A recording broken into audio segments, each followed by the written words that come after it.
Hey YouTube, Krin here. Welcome back to the Ultimate Player's Guide to Path of Champions, where I tell you all the juicy stuff in a tidbit-sized video. Our previous iteration was about the fastest way to get to level 30 on your champions for free, so check that out if you have it in the description below. But today we're going over 5 tips for beginners in Path of Champions that even veteran players forgot. And if you knew these tips already and you know a few more, please let me know in the comments because I would love to make a second video to help everyone out. But before we get started, if you like this type of bite-sized Path of Champions content, let me know in the comments, like the video and subscribe for more. Anyways, let's get started.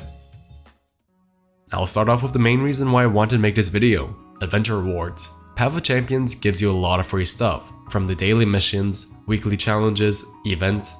You get a lot of things just by playing this game, but the thing that I do want to emphasize for everyone to do is completing all the early game adventure rewards. Completing all the 2 and 2.5 star adventure goals will grant you a total of 2 bronze champion vaults, 10 gold champion vaults, 10 platinum champion vaults, and so much more. This will total up to at most 920 champion fragments if you're really lucky, and that's about 10 champions unlocked and powered up to star power 3.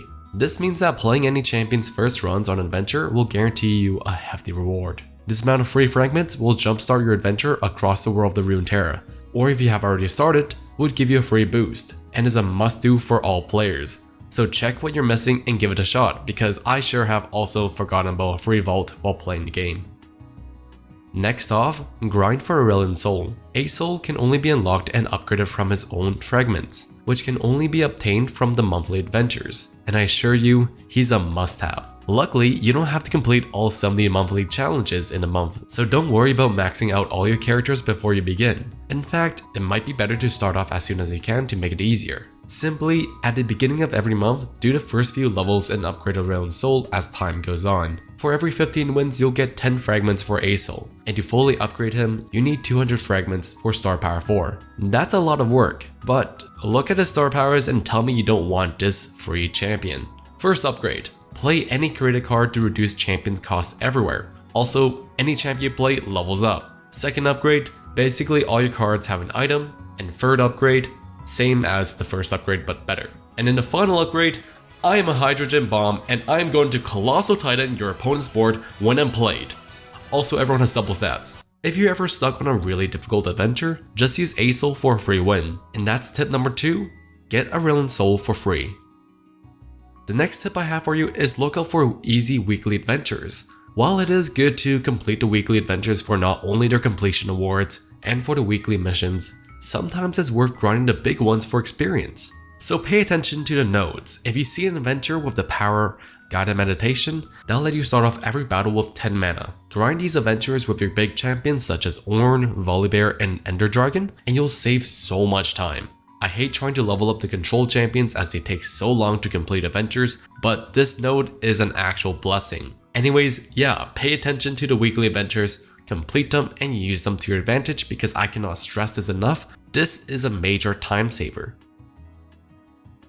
The fourth tip I have is focus your wild fragments on champions with constellations. With the introduction to constellations, we were also introduced to daily missions that grant us bronze champion vaults. Bronze and silver champion vaults do not have duplicate champion fragment protection, so that means if you max a champion to star power 3, any additional fragments you get from bronze and silver vaults for that champion turns into stardust. So if you want to maximize your daily rewards, only put wild fragments on your constellation champions. This way you'll still have enough room for other champion fragments. But that's tip number 4, wild fragments for only champions with constellations.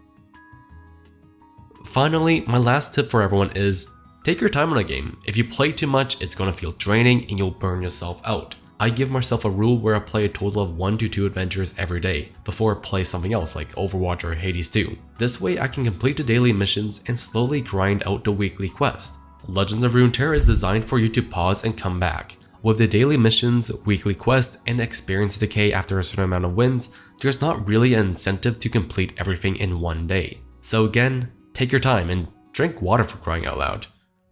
I want to end off with some really useful resources that I use on a daily basis. All of these will be in the description below and you should really check them out. Number 1 is an awesome document displaying each adventure's EXP per match, as well as how much experience you need per champion level. I use this spreadsheet regularly, and it's a very helpful document for planning your cosmic blessings. And number 2, the Path of Champions wiki. This has everything you need to know. The only problem is that you're going to be spammed with thousands of ads on every page, but it has everything from powers, champions, and adventures. But those are my top 5 tips for both veteran and new players to Path of Champions. If you knew about these tips, that's great to hear, and if there's anything I missed that I should add to a second video, please let me know in the comments. Anyways, my name is Krin, don't do illegal, don't play Yu-Gi-Oh! Alright, peace.